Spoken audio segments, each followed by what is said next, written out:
자, 여러분 안녕하십니까? 이번 시간에는 우리가 주제구로서 그동안 배웠던 1차 부등식을 우리가 실생활에 어떻게 활용할 수 있는지에 대한 이야기를 같이 해보도록 하겠습니다.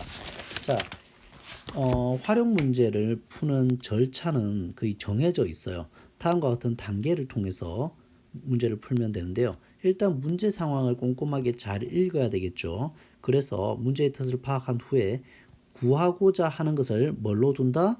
미지수 x로 둔다. 그래서 미지수 x를 정하는 것이 우리가 문제식을 세우는 가장 첫 번째 해야 할 일입니다. 첫 번째, 가장 중요한 거예요.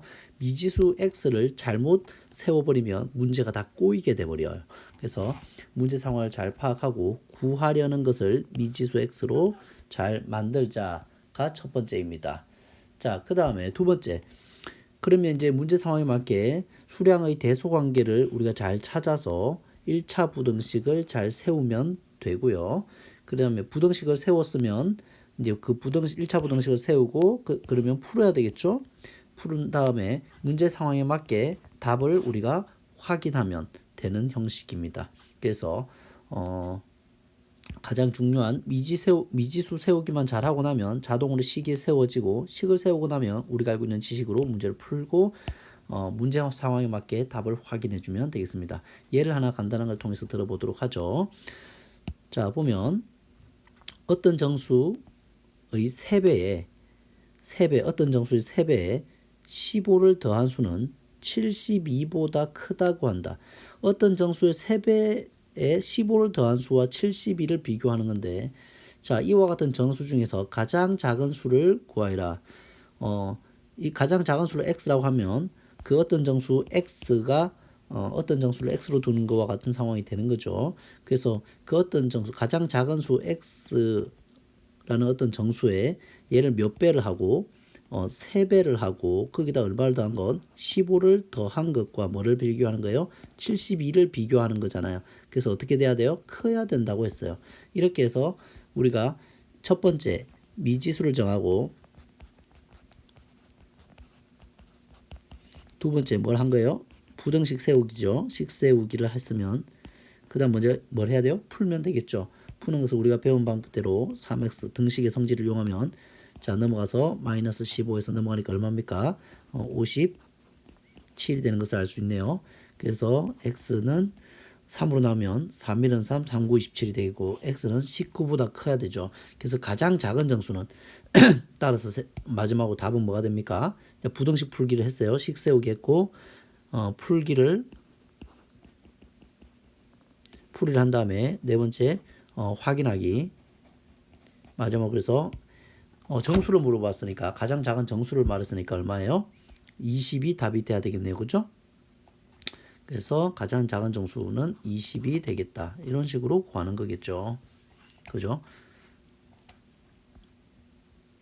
자, 이런 식으로 풀면 되겠고요. 개념 확인 문제들은 지나가 보도록 하겠습니다.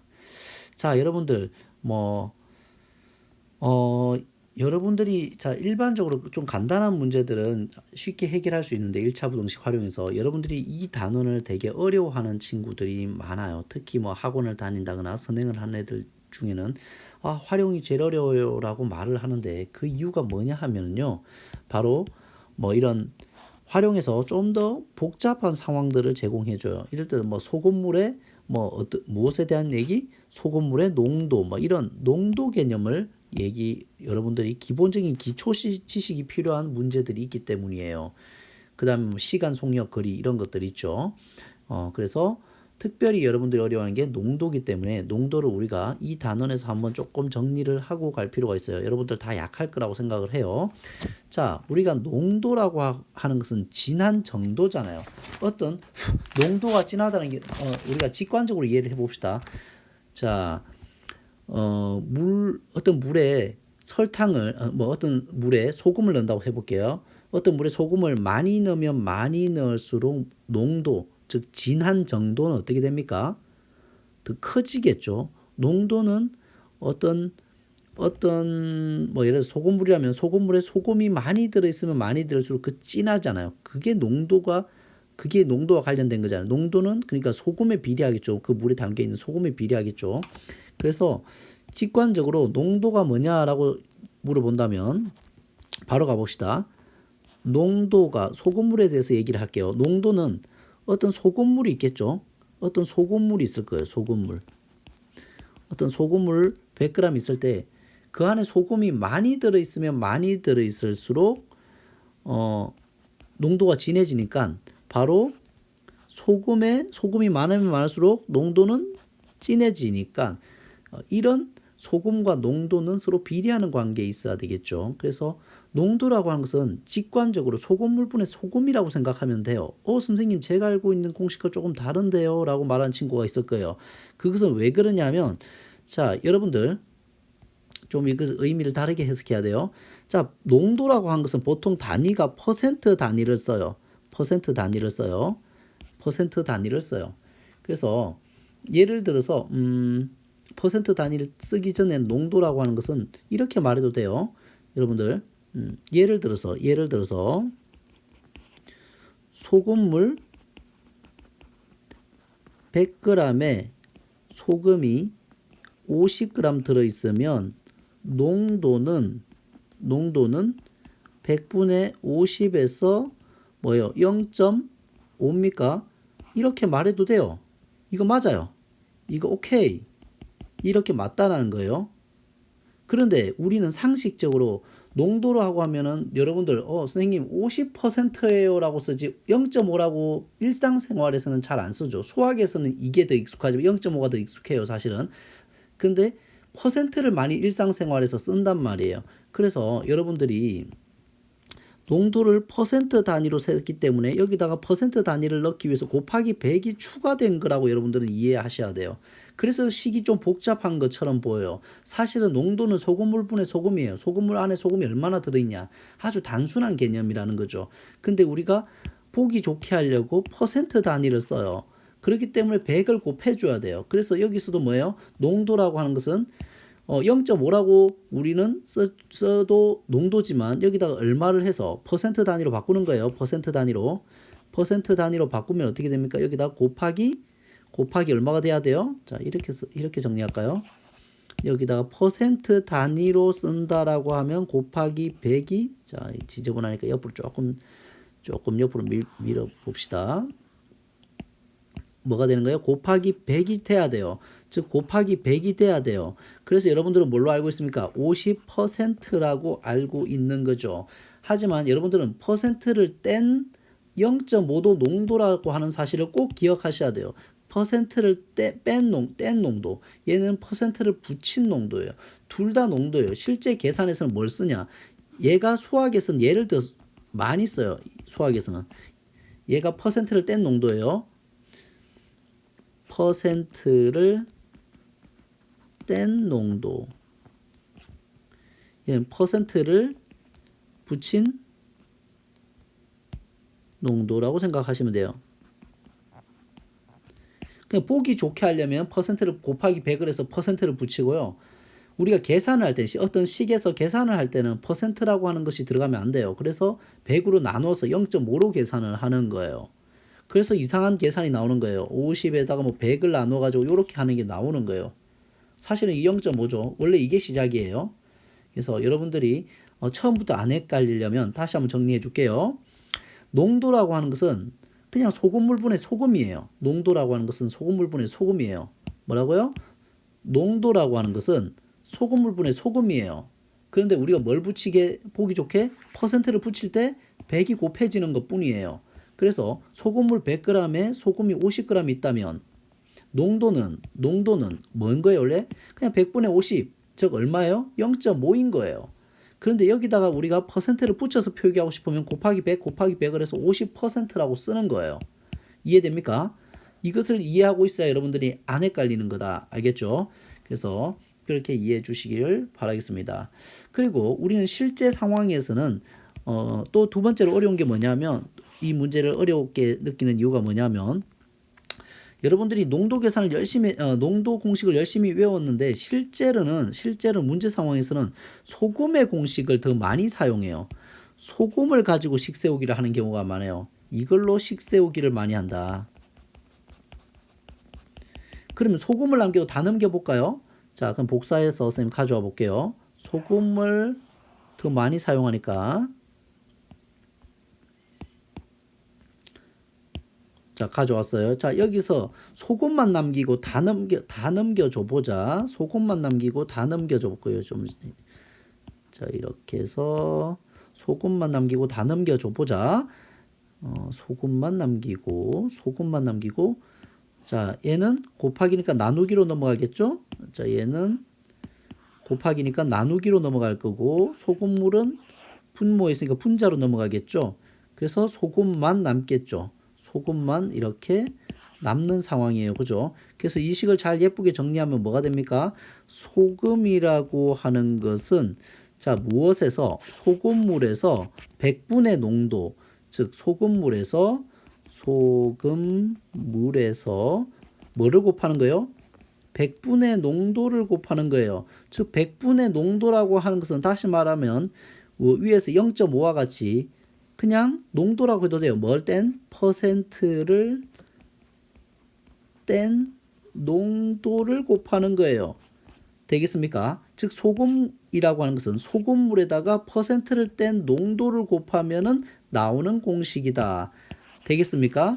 그래서 여러분들이 이렇게 공식화 시켜주면 좋겠어요. 그래서 소금의 공식을 꼭 기억하세요. 소금의 공식은 어떻게 기억하자? 소금의 공식은 뭐에다가? 소금물에다가 농도를 곱하면 돼요. 소금물과 농도를 곱하면 소금이 나와요. 근데 그냥 농도를 곱하는 게 아니고 뭐를 뗀 농도? 바로 퍼센트, 100을 나눠서 퍼센트를 뗀 농도를 곱하면 소금이 튀어나온다 라고 이 두 가지씩만 여러분들이 잘 이해하고 외워놓으면 농도 문제 생각보다 많이 쉬울 수 있을 거예요. 아시겠죠? 자, 그래서 관련 문제 하나 풀어볼게요. 자, 예를 들어 봅시다. 10%의 소금물 500g이 있다. 자, 여기에 물을 더 넣어서 5% 이하의 소금물을 만들려고 하면 최소 몇 g의 물이 더 필요한가? 자, 최소 몇 g의 물인가? 얘를 xg이라고 합시다. xg. 자, 그럼 우리가 실제 상황을 볼게요. 일단 기본적으로 우리가 500g에 10% 농도를 가진 500g의 물이 500g 있고 여기다 물을 더해서 이렇게 만들겠다라는 거예요. 자, 비커 보지 맙시다. 우리 비커 괜히 신경 써요. 그냥 비커 안 보고 선생님 해볼게요. 그러면 뭐를 기준으로 선생님이 문제를 세울 거냐면 두 가지 방법으로 문제를 세울 거예요. 첫 번째 농도를 가지고 문제를 선생님이 풀어줄게요. 농도를 가지고. 그래서 농도는 자, 여기 보면은 5% 이하의 소금물이 돼야 된다고 했잖아요. 그죠? 농도가 뭐 몇 퍼센트 이하? 자, 농도라고 하는 것은 뭐분의 뭔데? 소금물분의 소금이고 그 다음에 퍼센트를 붙였으니까 곱하기 100이 돼야 되는 거죠. 이게 바로 농도 공식이라고 우리는 알고 있잖아요. 그죠? 위에 소금이라고 쓸게요. 소금 이렇게 돼 있는데 얘가 몇 퍼센트 이하? 5% 이하가 돼야 되니까 이렇게 되는 거죠. 자, 여기서 먼저 우리가 소금물 기존에 있는 소금물이 얼마였냐면 여기 500g이 있다라고 문제 상황이 주어져 있고 자 10%의 소금물 500g이니까 이 소금이 얼마냐 하면 자 여기서 소금을 미리 구해놔야 돼요. 여러분들 여기서 소금을 미리 구해야 되는데 소금은 아까 말했지만 500g에다가 얼마를 곱하면 돼요? 퍼센트를 뗀 농도 즉 100분의 10이죠. 10%는 0.1이에요. 그러니까 어떻게 만들어진지 알겠어요? 100분의 10에서 0.1을 곱한 거예요. 그냥 100분의 10이라고 쓸게요. 여러분들 더 헷갈려 할 수도 있으니까. 그래서 퍼센트를 떼기 위해서 100이 나눠진 거야. 농도에서. 퍼센트를 뗀 농도. 퍼센트 제거 농도. 농도를 곱한 거예요. 소금물에다가. 그러니까 얼마가 됩니까? 바로 50g이 되는 것을 알 수 있죠. 50g이 되는 것을 알 수 있어요. 그래서 여기가 50g이에요. 자, 우리가 물을 부을 거예요. 물을 부을 건데 물 xg인데 자 물을 부으면은 소금에 영향을 줘요. 소금물에 영향을 줘요. 바로 이 소금물이 더 늘어나는 거겠죠. xg을 넣는다면 그죠? 이렇게 되겠죠. 그럼 식 세우기 끝났어요. 자 정리해 볼게요. 어떻게 식이 세워지냐면 바로 기존에 있는 500g에다가 소금물에다가 xg의 물이 더 들어가서 기존에 소금은 50g이었죠. 여기다 곱하기 100 한 것이 바로 5%, 5 이렇게 된다라고 쓰는 거죠. 되겠습니까? 그럼 이제 식세우기 끝났어요. 근데 좀 지저분한 게 느껴집니까? 왜? 분모 x가 있으니까 이건 분자로 곱하기니까 이렇게 넘어가서 이렇게 넘어가면 되겠죠. 500 플러스 x로 넘어가면 되겠고, 그 다음에 얘는 약분해 버릴까요? 그렇게 하면 좌변은 뭐가 됩니까, 여러분? 1000이 되네요. 1000이 되고 우변은 뭐가 돼요? 500 플러스 x가 돼요. 따라서 x는 뭐보다? 500보다 크거나 같다. 즉 500g이네요. 최소 500g이 필요하다라고 이런 식으로 문제를 풀 수가 있는 거죠. 자, 이번에는 선생님이 소금을 가지고, 자, 두 번째는 소금으로 공식을 세워볼게요. 소금으로. 자, 그러면 10%의 소금물 500g하고 Xg의 물을 더 더한, 자, 뭐하고 비교할 거냐면, 자, 그냥 500g과 그 다음에 500g에 뭐 한 거? Xg의 물을 넣은 거. 다 이거 소금물이에요. 그죠? 둘 다 소금물인데, 자, 500g은 10%라고 했으니까 곱하기 100분의 10을 곱한 게 바로 소금이겠죠. 소금이겠죠. 그 다음에 여기는요, 500 플러스 X라고 하는 새로운 소금물이죠. 걔는 5% 이하라고 했으니까 100분의 5가 되고 이하라고 했으니까 이렇게 작거나 같다. 이렇게 써주면 되는 거예요. 그죠? 얘가 이하를 의미하는 거죠. 이하. 되겠습니까? 이건 새로운, 얘는 기존 소금물, 이건 새로운 소금물. 그 다음에 농도가 되는 거죠. 여기는 기존 농도, 얘는 새로운 뉴 농도. 이렇게 되는 거예요. 다 뭐로 공식을 세운 거예요? 둘 다 소금 공식으로 세운 거예요. 소금 공식. 소금물에다가 소금 공식. 맞습니까? 기존 소금물에서, 자, 소금물에서 농도를 곱한 게 소금이잖아요. 맞습니까? 소금물에서 농도를 곱한 게 소금이니까요. 그래서 이렇게 하면 어떻게 되면 100배가 날아갈 수가 있겠죠. 그리고 5도 날려버리면 2가 되겠네요. 그럼 왼쪽은 뭐가 돼요? 1000이 되고 오른쪽은 500 플러스 x가 돼서 역시 x는 500보다 크거나 같다. 즉 500g이다. 이런 식으로 세울 수가 있다. 두 가지 방법. 뭐를 가지고 세울 수도 있고 농도로 세울 수도 있고 소금으로 세울 수도 있다. 공식은. 근데 여러분들 나중에 하다 보면 소금을 가지고 공식을 세우는 게 쉽다라고 하는 사실을 알게 될 거예요. 자, 다음에 유형 문제 풀면서 좀 더 연습해 보도록 합시다. 여기까지 할게요. 수고하셨습니다.